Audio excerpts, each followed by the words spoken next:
दल बदलू देवरानी। देवरानी यानी कि घर की सबसे छोटी बहू। कहने को तो छोटी होती है लेकिन उस पर भी जिम्मेदारियां बहुत सारी होती है। क्या क्या, चलिए देखते हैं। क्या है माँ, कहाँ शादी कर दी? अरे मेरी जेठानी और सास के बीच तो बिल्कुल भी नहीं पड़ती, दोनों लड़ती रहती हैं। सास चाहती है कि मैं जेठानी से बात ना करूं और जेठानी मुझे सास के पास जाने नहीं देती। क्या करूं माँ? देख बेटा, अब तो शादी हो गई, तेरा पति सही है ना? उससे कोई समस्या हो तो बताओ।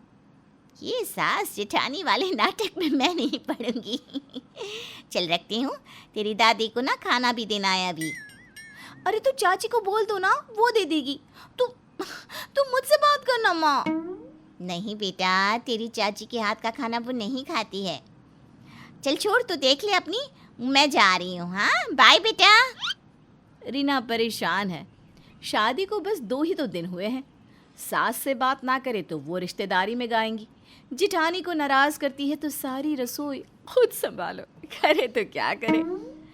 खैर अब सर मिक्सी में दे ही दिया है तो ग्राइंडर से क्या डरना, लग जा रीना काम पर।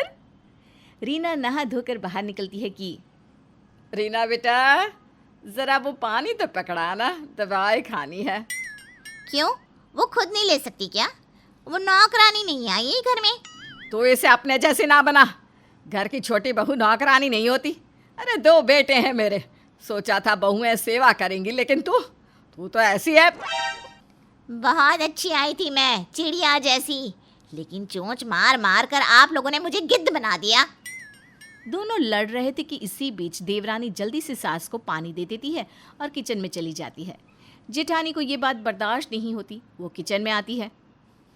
दे दिया ना पानी, देख रही थी कि मैं नहीं चाहती थी, फिर क्यों दिया? और हाँ, काम करने का इतना ही शौक है ना, तो कर सारा काम खुद से। मैं चली। जेठानी चली जाती है। रीना सर पकड़ लेती है कि हाय ये क्या हो रहा है, भाई क्या किया जाए। रीना सभी का चाय नाश्ता बनाकर कमरे में जाती है जहाँ पति आराम से बैठा होता है। ये क्या हो रहा है तुम्हारे घर में? पहले क्यों नहीं बताया कि सासू माँ और भाभी में बिल्कुल नहीं पटती? अरे नहीं पटती तो ना पटे, तुम्हें क्या करना है? तुम कौन सा घर के चुनाव में खड़ी हो रही हो जो 2 वोट नहीं मिले तो हार जाओगी? मस्त रहो, समझी? बड़ा मस्त। अरे तुम्हारी माँ और भाभी ने जीना हराम कर रखा है, किसकी सुनूं किसकी ना सुनूं समझ में ही नहीं आ रहा। दोनों बात कर ही रहे होते हैं कि तभी जेठानी की आवाज़ आती है। रीना, ओ रीना, कहाँ मर गई? इधर आ। अरे भाभी बुला रही हैं, जा रही हूँ मैं। तभी सास आ जाती है। रीना, वो क्या है ना, सर में दर्द हो रहा है, ज़रा ये तेल रख दे तो। माँ जी वो भाभी बुला रही हैं, मैं ज़रा सुनकर आ जाऊँ वो क्या बोल रही हैं। मेरे सर में दर्द हो रहा है और तुझे जिठानी की पड़ी है। देख बहू, साफ कर ले, तू किसकी तरफ है? कैसी बात कर रही हो माँ, आप ही की तरफ है और किसकी? रीना लगाओ माँ के सर पर तेल, चलो जल्दी करो। रीना भी शुरू हो जाती है तेल लगाना। जोर जोर मस्ती के साथ सास का सर दबा रही थी कि एंट्री होती है डंटड़ैन जिठानी की। ओहो, तो यहाँ ये सब हो रहा है। मैं वहाँ चिल्ला रही हूँ लेकिन मेरी किसी को पड़ी नहीं है। रीना पति की ओर देखती है। अब कैसी बात कर रही हैं भाभी? वो तो माँ ज़रा हाथ में तेल की कटोरी लेकर आ गई थी तो मैंने ही रीना को कहा कि लगा दे। अरे रीना जाओ, देखो भाभी क्या बोल रही है। माँ के सर पर तेल मैं रख देता हूँ।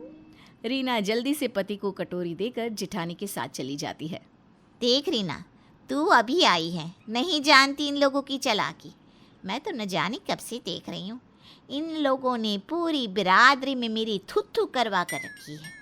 तू तो अब आई है जब इनकी बेटी की शादी हो गई, नहीं तो दोनों माँ बेटी ने मिलकर मेरा जीना मुहाल कर रखा था।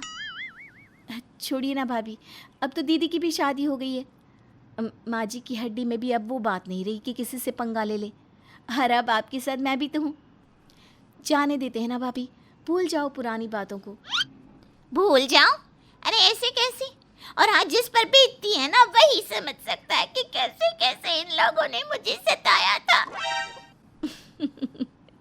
देवरानी क्या बोलती। नई नई रीना की तो माँ ने भी हाथ खड़े कर दिए थे, अब वो करे तो क्या करे। दिन बीत रहे थे। रीना सास और जेठानी के बीच पीसी जा रही थी। तभी उसे एक ख्याल आता है, क्यों ना इन दोनों के बीच दोस्ती करवा दी जाए।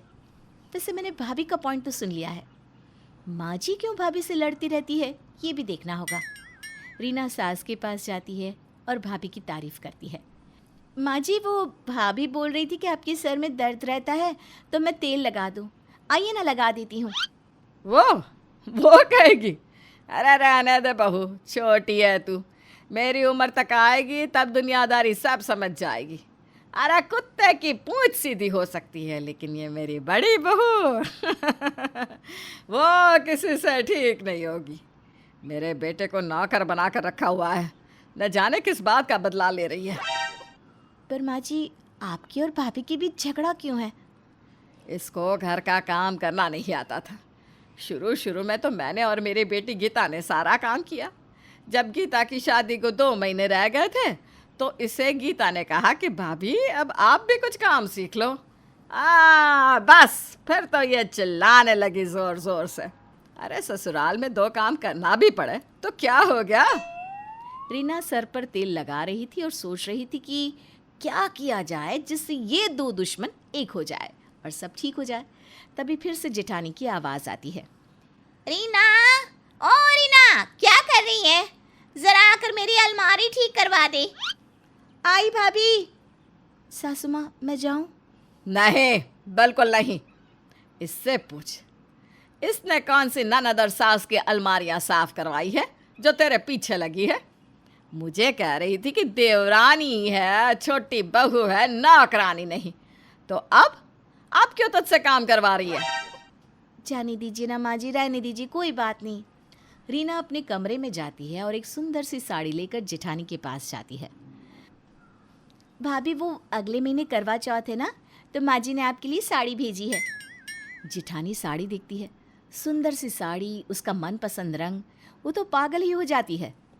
माँ जी ने मेरे लिए साड़ी भेजी? रहने दे, किसकी साड़ी है, सच सच बता। अरे माँ जी ने भेजी है, उनका आशीर्वाद समझकर रख लीजिए ना। हो ही नहीं सकता, वो मुझे एक रुमाल नहीं देती, साड़ी तो दूर की बात है। तेरी साड़ी है ना, क्यों झूठ बोल रही है रीना? भाभी, आप ऐसा क्यों सोचती हैं? आप और माँ जी साथ रहते हैं और आप तो छोटी हैं, जाने दीजिए ना। लेकिन रीना की जेठानी बात मानने को तैयार ही नहीं।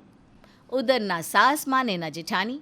रीना के ज़िंदगी में तो अब ऐसा हो गया कि उसे लगने लगा कि भाग जाओ, निकल जाओ, उड़ जाओ कहीं, बस इन दोनों के बीच से हट जाओ।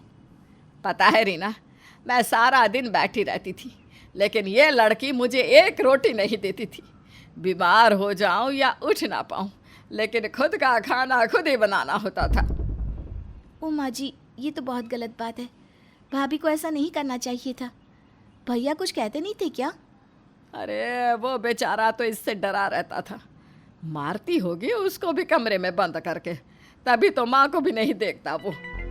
रीना सोच में पड़ जाती है कि भाभी ही खराब है। वो काम करके जैसे ही कमरे में जा रही थी, उसे जेठानी के कमरे से रोने की आवाज़ आती है। अरे भाभी रो रही है, क्या हो गया होगा उनको? वो कमरे में जाती है तो जेठानी अपने खुद के पैर दबा रही थी। अरे भाभी लाइए, मैं दबा देती हूँ। नहीं नहीं रीना, मेरी आदत नहीं है, इस घर में कोई मेरी कद्र करे इसकी उम्मीद ही नहीं रखती मैं। रीना, मैंने तो वो दिन देखे हैं, खाना बना कर रखती थी, माँ जी पूरी प्लेट उठाकर फेंक देती थी, कहती थी तेरे हाथ का खाना खाने से अच्छा मैं जहर खा लूं। मेरे हाथ का बना खाना भी नहीं खाती थी ये। रीना को अब समझ में आ जाता है कि मामला क्या है, किसकी सुने, कौन सही है कौन नहीं। दोनों को मिलाने की भी कोशिश कर ली, लेकिन दोनों तो मिलने से रहे। अब क्या, चलिए देखते। रीना, अरे बहू कहाँ हो? रीना, रीना। लेकिन रीना को तो कुछ सुनाई देना ही बंद हो गया था। अब रीना अपना काम करती है और सीधे कमरे में। क्या बात है, बड़ी खुश दिख रही हो। माँ और भाभी के बीच की समस्या हल हो गई क्या? रीना कुछ नहीं सुनती। पति को अजीब लगता है कि ये क्या हो गया। रीना हंसी जा रही है, खुश है वो। उसे बार बार बुला रहे लेकिन वो सुन ही नहीं रही। रीना, रीना। रीना का पति जोर से हिलाता है। रीना कान में से लीड निकाल कर, कुछ बोल रहे हो क्या? मैं बाबा जी का सत्संग सुन रही थी और अब ना मैं यही सुनती रहती हूँ, कौन लड़ रहा है, कौन झगड़ रहा है, मुझे तो कुछ सुनाई नहीं देता।